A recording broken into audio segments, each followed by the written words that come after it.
ಅತಿವೇಗ ಎಂದರೆ ನಿರ್ಲಕ್ಷ್ಯದ ಚಾಲನೆಯಲ್ಲ, ಹೈಕೋರ್ಟ್.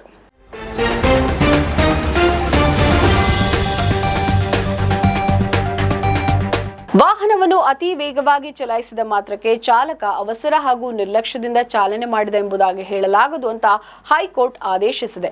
ವಾಹನವನ್ನು ಅವಸರ ಮತ್ತು ನಿರ್ಲಕ್ಷ್ಯದಿಂದ ಚಲಾಯಿಸಿ ಅಪಘಾತ ಮಾಡಿ 4 ಪ್ರಯಾಣಿಕರ ಸಾವಿಗೆ ಕಾರಣವಾದ ಅಪರಾಧದ ಮೇಲೆ ಮಂಡ್ಯ ಜಿಲ್ಲೆಯ ಮಳವಳ್ಳಿ ತಾಲೂಕಿನ ಉಳ್ಳಂಬಳ್ಳಿ ಗ್ರಾಮ ನಿವಾಸಿ ಮಗೇಶ್ನಿಗೆ ವಿಚಾರಣಾ ನ್ಯಾಯಾಲಯ ವಿಧಿಸಿದ 2 ವರ್ಷ ಜೈಲು ಶಿಕ್ಷೆಯನ್ನು ರದ್ದುಪಡಿಸಿದ ನ್ಯಾಯಮೂರ್ತಿ ವಿಶ್ವಜಿತ್ ಶೆಟ್ಟಿ ಅವರ ಪೀಠ ಈ ಆದೇಶವನ್ನು ಮಾಡಿದೆ.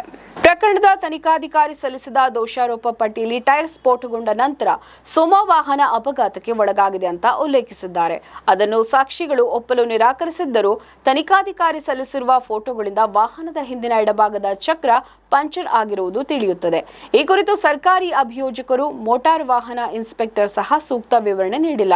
ಇದರಿಂದ ಚಕ್ರ ಸ್ಫೋಟಗೊಂಡ ಕಾರಣಕ್ಕೆ ಚಾಲಕ ವಾಹನದ ಮೇಲೆ ನಿಯಂತ್ರಣ ಕಳೆದುಕೊಂಡ ಎಂಬ ಆರೋಪಿ ಪರ ವಕೀಲರ ವಾದವನ್ನು ತಳ್ಳಿಹಾಕಲು ಸಾಧ್ಯವಿಲ್ಲ ಅಂತ ಪೀಠ ಅಭಿಪ್ರಾಯಪಟ್ಟಿದೆ. ಅಲ್ಲದೆ ಪ್ರಕರಣದ ಯಾವೊಬ್ಬ ಸಾಕ್ಷಿಯು ಚಾಲಕ ಮಗೇಶ್ ಅವಸರ ಮತ್ತು ನಿರ್ಲಕ್ಷ್ಯದಿಂದ ಸುಮೋವನ್ನು ಚಾಲನೆ ಮಾಡಿದ್ದರಿಂದಲೇ ಅಪಘಾತ ನಡೆದಿದೆ ಎಂಬುದಾಗಿ ಸಾಕ್ಷ್ಯ ನುಡಿದಿಲ್ಲ. ಬದಲಾಗಿ ಚಾಲಕ ಸುಮೋವನ್ನು ಅತಿ ವೇಗದಲ್ಲಿ ಚಾಲನೆಯನ್ನ ಮಾಡುತ್ತಿದ್ದ ಎಂದಷ್ಟೇ ಸಾಕ್ಷ್ಯ ದಾಖಲಿಸಿದ್ದಾರೆ. ಅಪಘಾತ ನಡೆದಾಗ ಸುಮೋ ಬೆಂಗಳೂರು ಮೈಸೂರು ರಾಷ್ಟ್ರೀಯ ಹೆದ್ದಾರಿಯಲ್ಲಿ ಸಂಚರಿಸಿತ್ತು.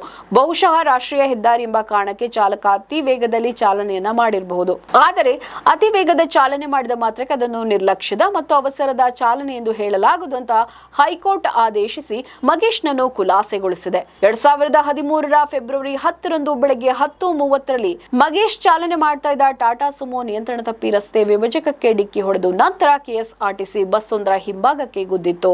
ಘಟನೆಯಲ್ಲಿ ಸುಮೋದಲ್ಲಿದ್ದ 4 ಸಾವಿಗೀಡಾದರೆ 5 ಗಾಯಗೊಂಡಿದ್ರು. ತನಿಖೆ ನಡೆಸಿದ ಪೊಲೀಸರು ಮಗೇಶ್ ವಿರುದ್ಧ ದೋಷಾರೋಪ ಪಟ್ಟಿಯನ್ನ ಸಲ್ಲಿಸಿದ್ರು. ಮಂಡ್ಯ ಜಿಲ್ಲೆಯ ಶ್ರೀರಂಗಪಟ್ಟಣದ ಪ್ರಧಾನ ಹಿರಿಯ ಸಿವಿಲ್ ಮತ್ತು ಜೆಎಂಎಫ್ಸಿ ನ್ಯಾಯಾಲಯ ಮಗೇಶ್ ಅವಸರ ಮತ್ತು ನಿರ್ಲಕ್ಷ್ಯದ ಚಾಲನೆ ಮಾಡಿ ಮಾನವ ಜೀವಕ್ಕೆ ಅಪಾಯ ಉಂಟು ಮಾಡಿದ ಮತ್ತು ಸಾವಿಗೆ ಕಾರಣವಾದ ಅಪರಾಧದಡಿ ದೋಷಿಯಾಗಿ ತೀರ್ಮಾನಿಸಿತ್ತು.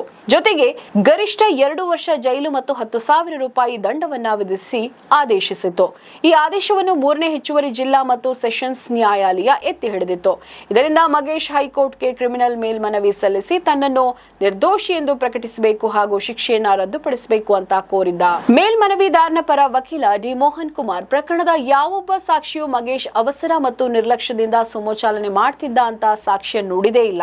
ವಾಸ್ತವವಾಗಿ ಚಲನೆಯಲ್ಲಿದ್ದಾಗಲೇ ಸುಮೋ ಹಿಂಬದಿ ಎಡಚಕ್ರ ಸ್ಫೋಟಗೊಂಡಿತ್ತು. ಇದರಿಂದ ಸುಮೋ ಮಗೇಶ್ನ ನಿಯಂತ್ರಣ ಕಳೆದುಕೊಂಡು ರಸ್ತೆ ವಿಭಜಕಕ್ಕೆ ಡಿಕ್ಕಿ ಹೊಡೆದು ಪಲ್ಟಿ ಹೊಡೆದಿತ್ತು. ಈ ಅಂಶ ಪರಿಗಣಿಸದೆ ಮಗೇಶ್ನನ್ನು ದೋಷಿಯಾಗಿ ಪರಿಗಣಿಸಿ ಶಿಕ್ಷೆ ವಿಧಿಸಿರುವ ವಿಚಾರಣಾ ನ್ಯಾಯಾಲಯಗಳ ತೀರ್ಪು ದೋಷಪೂರಿತವಾಗಿದ್ದು ಅದನ್ನು ರದ್ದುಪಡಿಸಬೇಕು ಅಂತ ಕೋರಿದ್ರು. ಸರ್ಕಾರಿ ಅಭಿಯೋಜಕರು ಘಟನೆಯಲ್ಲಿ ಗಾಯಗೊಂಡ ಪ್ರಯಾಣಿಕರು ಮಗೇಶ್ ಅತಿ ವೇಗದಲ್ಲಿ ಸುಮೋ ಚಾಲನೆ ಮಾಡ್ತಾ ಇದ್ರು, ಇದರಿಂದಲೇ ಅಪಘಾತ ಸಂಭವಿಸಿದೆ. ಸುಮೋ ಹಿಂಬದಿ ಚಕ್ರ ಸ್ಫೋಟವಾಗಿರುವುದಕ್ಕೆ ಸಾಕ್ಷ್ಯ ಇಲ್ಲ ಅಂತ ಪ್ರತಿಪಾದಿಸಿ ಮಗೇಶ್ ಮೇಲ್ಮನವಿಯನ್ನ ವಜಾಗೊಳಿಸಬೇಕು ಅಂತ ಕೋರಿದ್ರು. ನಮ್ಮ ಈ ವಿಡಿಯೋ ನಿಮಗೆ ಇಷ್ಟ ಆದಲ್ಲಿ ಲೈಕ್ ಮಾಡಿ, ಶೇರ್ ಮಾಡಿ, ಕಮೆಂಟ್ ಮಾಡಿ ಮತ್ತೆ ಸಬ್ಸ್ಕ್ರೈಬ್ ಮಾಡಿ.